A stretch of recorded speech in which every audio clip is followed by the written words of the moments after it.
What was your I can't believe this is happening right now moment of your life? I was in Rio. My mother had just given some money to a homeless dude. Few after that a wild burglar appears, holding a knife against her chest. She gave him her purse, and he ran away. The homeless dude then stood up and said something like, "She's a nice woman. Do not steal from her." They started arguing, and the purse came flying, somersaults and all, back to her arms. Taking a phone call from my twin from the hospital to say her husband didn't make it after she'd found him unresponsive in VF and had done CPR on him while waiting for paramedics. All the time her kids were at my house, I was looking after them, but she didn't want me to tell them as she wanted to tell them herself. Hardest day of my life, a million times harder for her. Some days I still can't believe he's gone. I was swimming at a lake last summer. My sister has 7 kids, so I was helping her keep an eye on them. A little boy was bouncing up and down beside me. I thought the kids next to him were with him. Then I realized they swam away and he was by himself. But he wasn't play jumping. He was trying to stay above water. After 4 seconds of him going under and seeing that he actually wasn't tall enough to be in the 4-foot water, I reached over and grabbed him.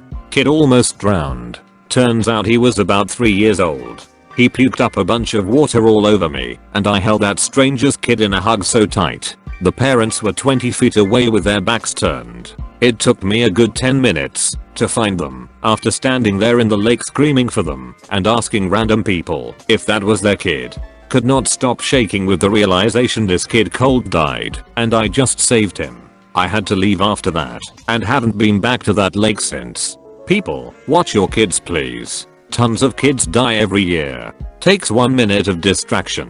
Edit. So I should mention the lake was Keystone State Park. They have no lifeguards on duty except for the holidays. Swim at your own risk. It was only June, and from what I heard later, kids drown there all the time. The parents were grateful, but I think they were extremely embarrassed, as they should been. Checking a regular guest out of my hotel when I realized he was having a stroke. Mumbling, repeating himself, couldn't even sign his name. Called 911 so an ambulance could get him to a hospital. The moment it really hit was the next day when his wife called and said I saved his life. Like, dude, I work at a hotel. This was not something I ever expected to hear. Or when I was 12 and sang with the National Children's Choir at Carnegie Hall in New York City. Even that young I knew this was a big deal. Finding out I had epilepsy all my life when I was 45 years old. Hearing I have cancer 2 days after my 28th birthday. The phone call I got as I was leaving work, telling me I needed to get to the hospital as soon as possible because the results of my bone marrow biopsy the day before indicate I had leukemia. Literally everything stopped. The doctor kept talking, but I heard nothing he said. Edit. I rewatched that Breaking Bad episode when Walt gets the news. It's definitely like that. The 15th of January 19. Edit. I had my day plus 100 bone marrow biopsy on 12/31 and got the results today. Everything is looking good. No evidence of AML, no evidence of FLT3. AML is bad, but having the FLT3 mutation makes it so much worse and harder to cure in all reality. If I had been diagnosed 2 to 3 years ago, I might not be alive today. My chimerism test shows 100% male donor cells. I'm female. So things are going very well so far, knock on wood*. When the nurse handed us our first child ready to take her home, I looked at my wife and immediately thought. I was in the hospital for my dad after he got into a fender bender. Everything was going fine. He only had a sore neck and some minor scratches. Up until the doctor came in, shut the curtain behind her, and told him we found some spots on your lungs when we scanned you. Completely unexpected and heartbreaking. Waking up to find messages from my friend saying he couldn't take it anymore and he was saying goodbye. I've never tried to call someone so quickly in my life, and during the whole thing was just, this can't be happening right now, as it was the first time I'd ever experienced anything like this, let alone the fact there was no warning. He's okay now, but please, if you are going through anything, talk to someone about it, and my DMs are always open to anyone that wants to speak. Please everyone take care of your friends and family, even strangers, because that might just be what helps someone, even if you never know.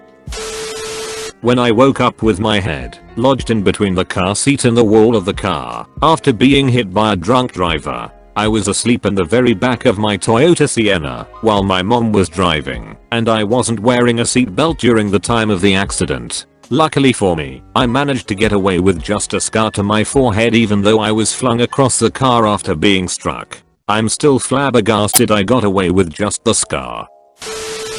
I broke down in the mountains late at night back before cell phones. I had my flashers on and my hood up, and was standing outside trying to figure out what to do. Two cops and a tow truck drove by without helping me. Hours later a group of teenagers finally pulled over and offered to drive me to a phone to call for help.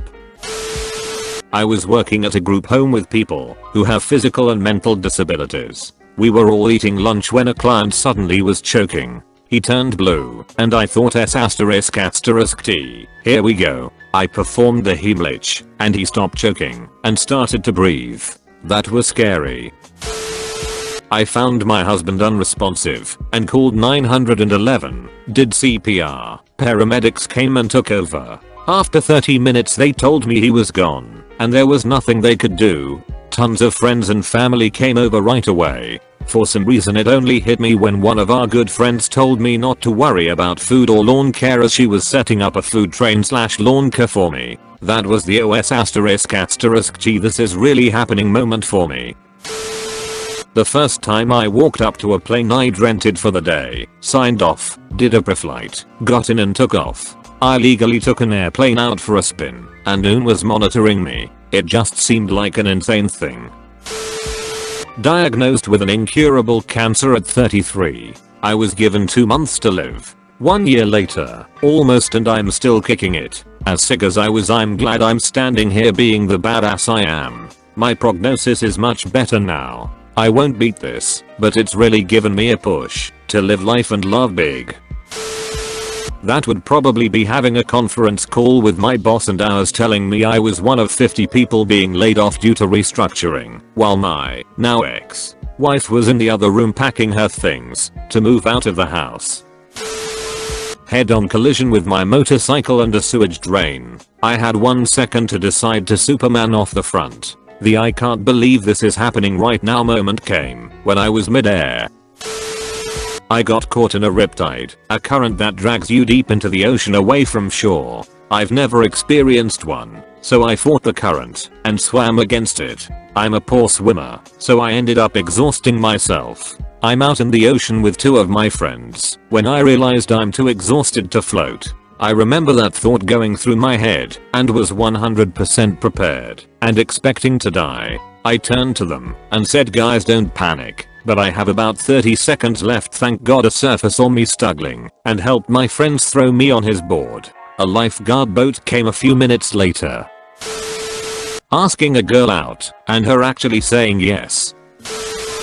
My moment was when I drove my recently murdered little sister's car off the crime scene. Once the police released it into my stepmom's custody, she had been killed in said car. Edit. Thank you everyone for all the love and support.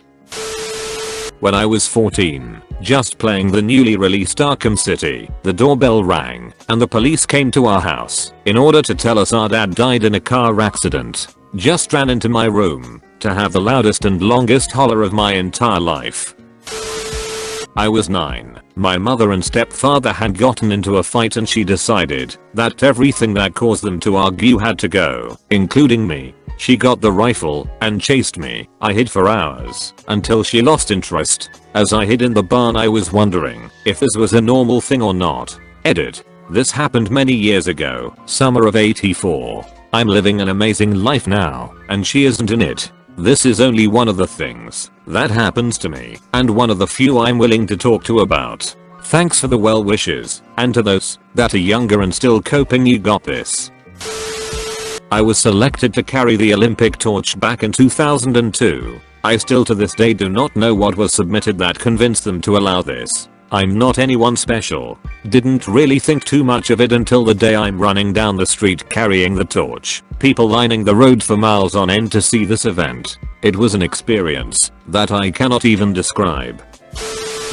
The time I got punched by a wild mountain gorilla. Backstory, I was in Uganda, where they sell $500 permits where you can hike into the forest with guides, and then spend an hour with the gorillas. If that sounds steep, I believe it's even more now, and is kept high, so the locals have incentive to protect over poach the gorillas. One of the gorillas in the troop we were going to visit had the name Punchy in the local language because he enjoyed the teenage male game enjoyed by many species of I hit you, you hit me back. So upon seeing us, he ran towards our group, knocked over one girl, and came to me and hit my gut. Luckily it was a play punch to see if I was interested, and the guards dragging me away to make sure he wouldn't think I *was* hurt more. But yeah, wild moment for sure. My wife was robbed and carjacked at gunpoint. When I answered my phone and heard her hysterical voice telling me she was just robbed, my entire world stopped. I didn't know if she was hurt, I didn't know where she was, I couldn't process anything. The drive from our house to where she was one of the scariest few minutes of my life. I remember actually repeating out loud, "This isn't happening," as I tried not to panic on my way to her. Watching the water slowly creep into my house during Hurricane Matthew. I had taken every measure to block the doors with sandbags, etc. It was in vain as the water came in through my foundation. As an actual disbelief, I get a car service to slash from the airport for work trips. Was on a totally nondescript work trip. Was in Manhattan for the week. Didn't go out much or anything outside of working. Just kinda set up shop in my kitchenette suite for food. I mentioned that because I had bought some paper plates at a do and raid, which I realized was dumb because I needed maybe 3 for the week and had 20 something left over. So I put them in my carry-on to take back with me. Wasn't an issue necessarily, but Saf thought it was weird, so they took them out to check for explosive residue. They were actually super nice about it. Anyway, no problem, I kept them in there. I mention all of this only because I'm heading down the escalator toward baggage claim at my home airport. See my driver with my name on his tablet, etc. I approach him and he confirms my identity. He then, deadly serious, says something like, "I have to inform you that I'm a federal agent and we're taking you in for questioning to the federal courthouse. Please follow me this way." I freeze. My brain goes back to those F***king paper plates that Sap pulled out in New York City. Was there something on there? Do they think I'm a terrorist? I just look at him really dumb for what feels like an eternity, and this guy doesn't crack. I think I ask, "What are you talking about?" TL. Doctor thought I was being taken in by the feds for unknowingly carrying do and raid paper plate bombs. When I got an email stating I got the PhD position and to get ready to go to Antarctica. Still can't believe I've been there twice. Being recruited to teach English when I was S***TFACED in a club in Japan. I choked on a Chick-fil-A sandwich at a mall food court as a teenager. My friend had gone to get a drink, so I was alone. And I was like, really choking. Not there's a bit stuck in my throat, but every time I tried to breathe, almost no air got in, and the chunk of chicken moved slightly in my airway. I began trying to get people's attention. To no avail. Sup, if you're choking in public, be prepared to die alone, unless you do the Heimlich maneuver to yourself, which is exactly what I ended up having to do.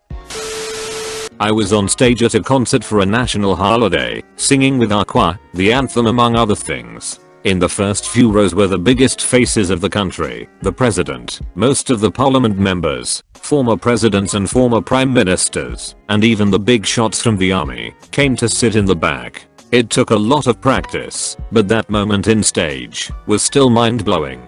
How did I get here? I drove from Pennsylvania to South Carolina last year specifically to witness the solar eclipse in totality. The experience was simply amazing. It was like a dream state. The time Dad took me out for my first driving lesson, I had never before tried to drive his car. Everything was going great until it started to sleet. The road became iced over like a sheet of glass. No matter what I did, couldn't stop the car from skidding and sliding toward a tree. I followed his instructions and turned the wheel the right way and lightly pumped the brakes as he downshifted from the passenger seat. Thankfully, no harm came. But we were stranded there for a long time until sand trucks came through and helped us get out of the ditch. And all this happening on the first time I tried to drive. Went to a concert of my favorite band ever. Bought the VIP tickets. Chatted with artists before concert. Ended up going out to dinner with the whole band after the concert at some 24-hour diner. Best moment of my life.